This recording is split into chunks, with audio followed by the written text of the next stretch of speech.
Mula sa YouTube hanggang madraft ng SMB, tuloy-tuloy na sana ang magandang trajectory ni Kit Jimenez sa PBA. Ngunit may isang problema nga lang.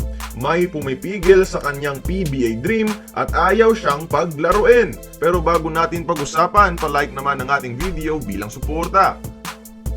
Kamusta mga idol? Anong balita? Kung bago ka pa lang dito, i-click mo na ang subscribe at ang notification bell para maging updated ka sa ating mga uploads.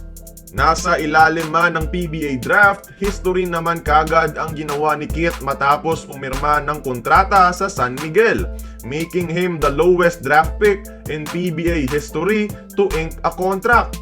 At okay naman ang pinapakita ni Jimenez sa camp at practices ng Beermen, to the point na handa na ang SMB na sumugal sa kanyang rookie year at isama siya sa kanilang lineup this upcoming season. Meaning paglalaroin kagad siya ng San Miguel sa Commissioner's Cup. Hindi biro ang makapasok sa game lineup ng pinakamalakas at pinakamalalim na team sa PBA.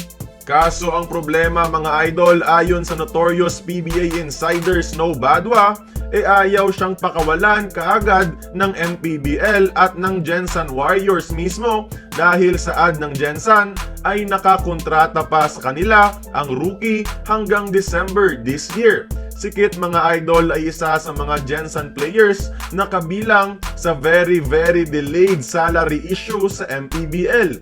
Hanggang ngayon, di pa siya nababayaran ng buo. At hanggang ngayon, nakatali pa rin siya sa Gensan despite the very strong interest from SMB.